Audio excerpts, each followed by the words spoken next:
மந்திரவாதிகள் செய்வின வைக்கிறதுக்கு எலுமிச்சைய ஏன் பயன்படுத்துறாங்கன்னு தெரியுமா? எலுமிச்சை அப்படிங்கிறது தெய்வ சக்தி நிறைஞ்ச பழம் அப்படிங்கிறது எல்லாருக்குமே தெரியும். எல்லா தெய்வங்களுக்கும் எலுமிச்சைய படைச்சு வழிபடுவாங்க.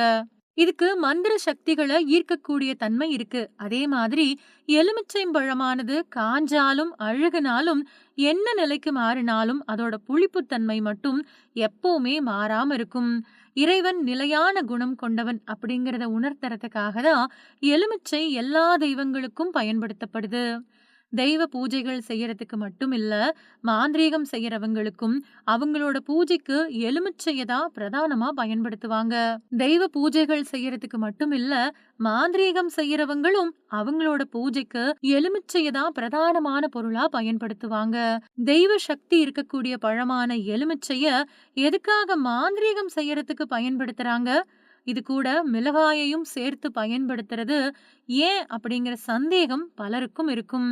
இது கண் திருஷ்டிய போக்கும் அப்படின்னு சொல்லப்பட்டாலும், இதுக்கு வேறு சில காரணங்களும் சொல்லப்படுது. செய்வினை, பில்லி, சூன்யம் இது எல்லாமே இன்னைக்கு நேத்து கிடையாது. பல நூற்றாண்டுகளாகவே இருந்துட்டு வரக்கூடிய ஒரு மாந்திரீக முறை. ஆனா இது தீய சக்திகள் கிட்ட இருந்து குணப்படுத்தக்கூடிய இல்லனா நிவாரணம் தரக்கூடிய முறைதான் அப்படின்னு சொல்லப்படுது. ஆனா மாந்திரீகம் அப்படிங்கிறது ஒருத்தரை அழிக்கிறதுக்காக இல்லனா உடல் ரீதியா துன்புறுத்துறதுக்கான ஒரு நடைமுறை அப்படின்னு தான் பொதுவா எல்லாராலையும் பார்க்கப்படுது. இப்படி மாந்திரீகம் செய்யறதுக்கு எலுமிச்சை அப்புறம் மிளகாய் தான் அதிகமா பயன்படுத்தப்படுது. இதுல அதிகமா பயன்படுத்தப்படுறது எலுமிச்சை தான். மாந்திரீகம் அப்படின்னு சொன்னாலே தீய சக்தி. இது பெரும்பாலும் ஒருத்தரை அழிக்கிறதுக்காக தான் பயன்படுத்தப்படுது அப்படிங்கிறது தான் எல்லாரோட நம்பிக்கையா இருக்கு.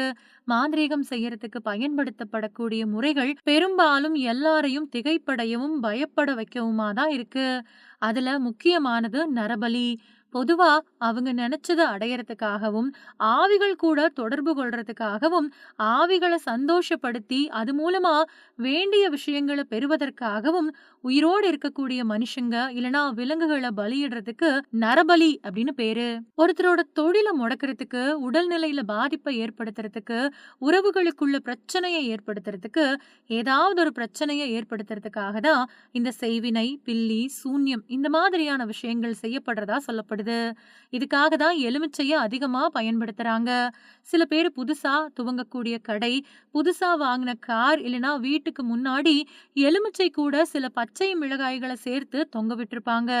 வீட்டுக்கு முன்னாடி தொங்க விடப்பட்டிருக்கக்கூடிய இது வாரத்துக்கு ஒரு தடவ இல்லனா தினமும் நைட்டுல மாத்திடுவாங்க. ஒரு தடவ பயன்படுத்தின எலுமிச்சை அப்புறம் மிளகாய் மத்தவங்க கால் மிதி படாத இடத்துல வீசிடுவாங்க. மாந்திரீகம் செய்யறதுக்கு இப்படி எலுமிச்சை அப்புறம் மிளகாய பயன்படுத்துறது மூதேவிய தடுக்கிறதுக்காக தான். மூதேவி அப்படிங்கிறவ மகாலட்சுமியோட சகோதரி. இவ துர்திஷ்டம், வறுமை, துயரம் இந்த மாதிரியான விஷயங்களோட அதிபதி அப்படின்னு சொல்லப்படுது. மூதேவி புளிப்பு அப்புறம் காரமான பொருட்களை விரும்பக்கூடியவள் அப்படின்னு புராண கதைகள் சொல்லுது. இதனால வீட்டிலோட நுழைவு வாயில்ல இத தொங்க விட்டா வீட்டுக்கு வர முயற்சி செய்யக்கூடிய மூதேவிய இதுங்க ஈர்த்திடுமாம். இத சாப்பிட்டுட்டு தன்னோட பசி தீர்ந்ததும் வாசல தாண்டி உள்ள வராம அப்படியே திரும்பி போயிடுவாளாம். எலுமிச்சை மூதேவிய ஈர்க்கறதுக்காக பயன்படுத்தப்படுது. எலுமிச்சை பயன்படுத்துறப்போ மூதேவி அந்த இடத்துக்கு வந்து வறுமை அப்புறம் துர்தஷ்டத்த குடுப்பாளாம். எலுமிச்சையில மூதேவி தன்னோட சாபங்கள போட்டுடுவாளாம். இந்த எலுமிச்சைய யாராவது சாப்பிட்டாலோ இல்லனா மிதிச்சாலோ அவங்கள துர்தஷ்டமும் துன்பமும் வந்து தொத்திக்கும் அப்படின்னு சொல்லப்படுது. அறிவியல் ரீதியாவும் துர்நாற்றங்கள போக்குறதுக்கு எலுமிச்சை பயன்படுத்தப்படுது. இன்னொரு பக்கம் மிளகாய் நோய்களை உண்டாக்கக்கூடிய கிருமிகளை கொன்னுடும். இதனால எலுமிச்சை அப்புறம் மிளகாய் ரெண்டையும் சேர்த்து மாந்திரீகர்கள் பயன்படுத்துறாங்க. ஆயுர்வேத முறைப்படி வெப்பம், கோபம், எரிச்சல் உணர்வு இந்த மாதிரியான விஷயங்கள் எலுமிச்சை தணிக்குது. தீய சக்தியோ தெய்வ சக்தியோ எதுவா இருந்தாலும் மந்திர சக்திகளை ஈர்க்கக்கூடிய ஆற்றல் எலுமிச்சைக்கு இருக்குது அப்படிங்கறதால பூஜைக்கு மட்டுமில்ல செய்வன செய்யறதுக்கும் பயன்படுத்துறாங்க.